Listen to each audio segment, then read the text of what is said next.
Assalamualaikum warahmatullahi wabarakatuh. Halo semuanya, perkenalkan kami dari kelompok 4. Kali ini kami akan mempresentasikan mengenai studi kasus penerapan ITIL pada perusahaanku selama beberapa menit ke depan.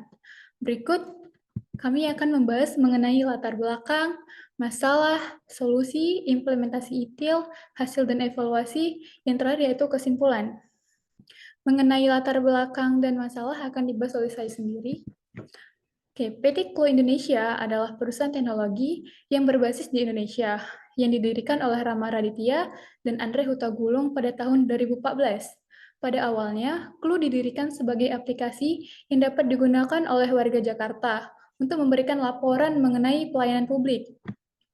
Selanjutnya, sebagai perusahaan yang sedang berkembang, pasti ada saja masalah dalam menerapkan sistem infrastruktur TI. Di antaranya, pada sistem ketersediaan dan kinerja sistem, didapati masalah berupa yang pertama itu downtime yang tidak terjadwal, yang kedua lambatnya respon sistem, kegagalan infrastruktur yang dapat mengganggu operasional perusahaan. Pada sistem skalabilitas dan pertumbuhan bisnis, terdapat masalah yang mencakup peningkatan permintaan dan beban kerja yang tinggi pada sistem. Selanjutnya, pada sistem keamanan informasi, yang merupakan masalah penting bagi perusahaan yang beroperasi di sektor teknologi, didapati masalah berupa serangan cyber, kebocoran data, dan ancaman malware. Oke, selanjutnya akan dijelaskan oleh teman saya, Salsabila Widya. Baik, saya akan lanjut memaparkan mengenai solusi dari siklus 5 ITSM, IT Service Management pada ITIL, yang dapat diterapkan oleh PT Klu Indonesia untuk mengatasi masalah dalam mengelola infrastruktur IT. Yang pertama ada implementasikan manajemen kapasitas yang efektif dengan memantau, menganalisis, dan merencanakan kebutuhan kapasitas infrastruktur TI secara proaktif. Dengan implementasi manajemen kapasitas yang efektif, perusahaan dapat menghindari risiko terjadinya kekurangan kapasitas yang dapat mengganggu operasional, meminimalisir biaya yang tidak perlu, dan menjaga kinerja sistem yang optimal. Yang kedua ada melakukan analisis yang cermat terhadap beban kerja yang diantisipasi dan melakukan perencanaan kapasitas yang tepat. Melalui analisis yang cermat, perusahaan dapat menghindari kekurangan kapasitas yang dapat menghambat operasional, mengurangi risiko downtime, dan mengoptimalkan penggunaan sumber daya TI. Yang ketiga ada menerapkan praktik keamanan informasi yang komprehensif. Dengan menerapkan praktik keamanan informasi yang komprehensif mengacu pada tindakan yang dilakukan oleh sebuah perusahaan untuk melindungi informasi dan sistem komputer secara menyeluruh dari ancaman keamanan. Yang keempat ada menerapkan proses manajemen perubahan yang terstruktur. Dengan menerapkan proses manajemen perubahan yang terstruktur, perusahaan dapat mengelola perubahan dengan lebih baik, mengurangi ketidakpastian dan resistensi, serta memaksimalkan peluang keberhasilan perubahan yang diinginkan. Yang selanjutnya ada implementasi ITIL. Implementasi ITIL pada perusahaan PT Klu Indonesia melibatkan serangkaian langkah. Berikut adalah langkah-langkah umum untuk mengimplementasikan ITIL. Yang pertama adalah lakukan evaluasi awal untuk mengevaluasi tingkat adopsi praktek ITIL dalam perusahaan.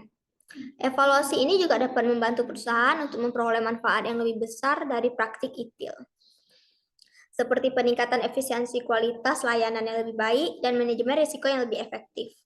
Yang kedua, ada tetapkan tujuan yang jelas dan terukur untuk implementasi ITIL, seperti meningkatkan kualitas layanan.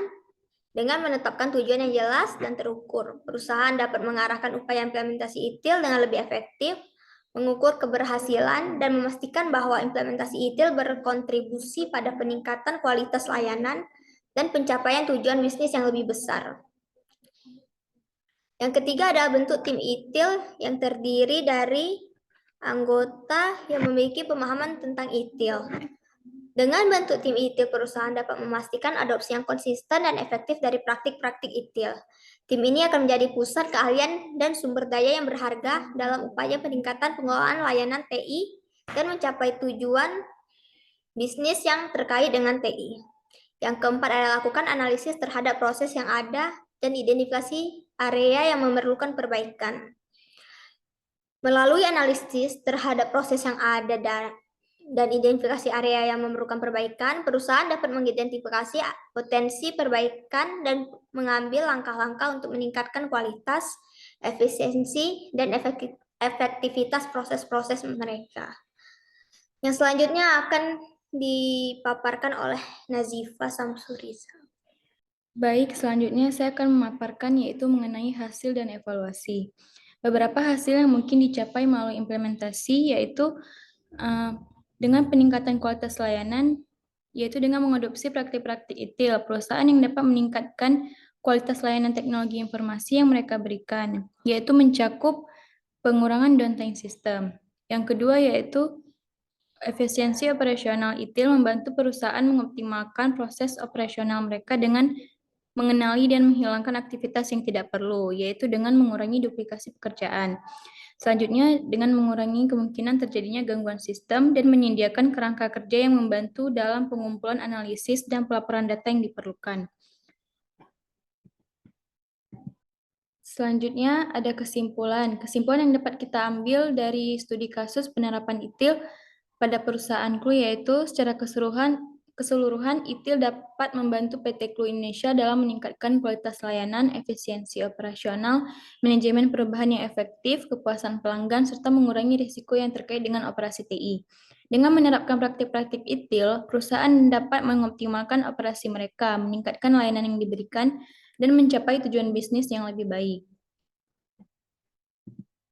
Sekian dari kami, semoga apa yang kami paparkan dapat memberikan informasi mengenai perusahaan CLU. Mohon maaf apabila ada kesalahan. Wabillahi taufiq wal hidayah. Wassalamualaikum warahmatullahi wabarakatuh.